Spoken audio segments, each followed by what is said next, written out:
1. शास्त्रों में उल्लिखित जातियों के नाम, श्लोक और उनकी अशुद्धता।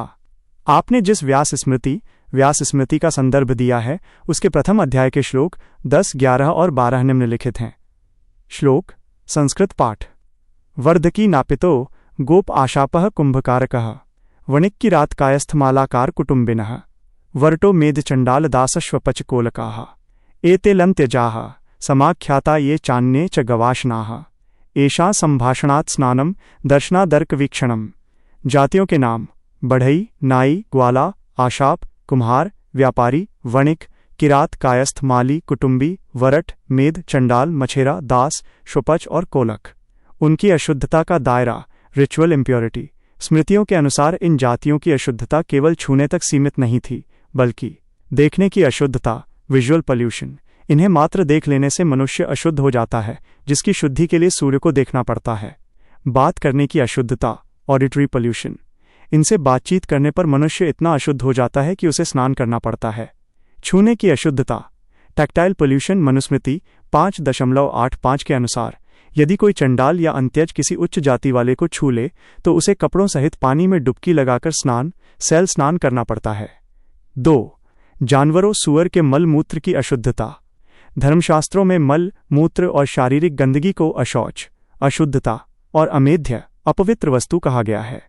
गंदगी की शुद्धि का नियम: मनुस्मृति अध्याय 5 श्लोक 134 और 135 में शरीर पर लगने वाली गंदगी, जिसमें सुअर, कुत्ते या मनुष्य का मल मूत्र शामिल है, को शुद्ध करने की विधि वर्णित है।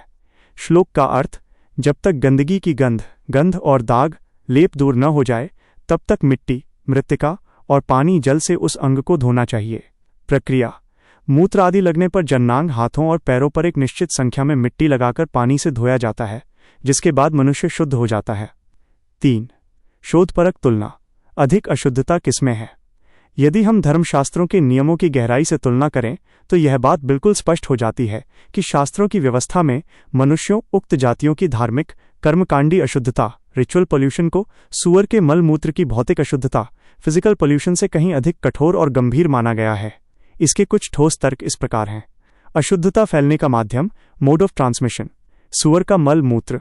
यह गंदगी केवल तभी अशुद्ध करती है जब इसका शरीर से संपर्क हो, फिजिकल कॉन्टैक्ट।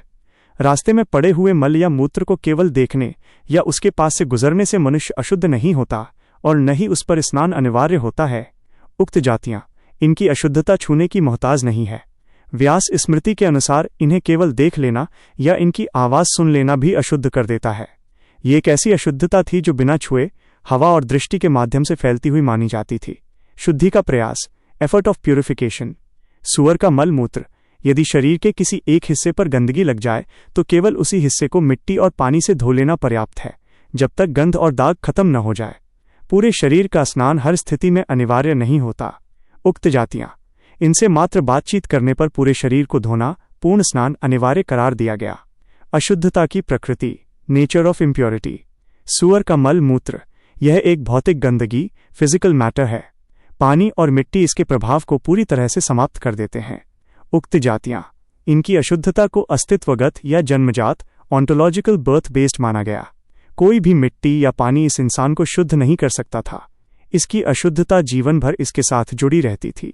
निष्कर्ष: हिंदू स्मृतियों और धर्मशास्त्रों के व्यवस्थित अध्ययन से यह सिद्ध होता है कि इस प्राचीन सामाजिक और धार्मिक व्यवस्था में चंडालों और अंत्यज, निचली जातियों को सुअर और कुत्ते के मलमूत्र से भी अधिक अशुद्ध माना गया।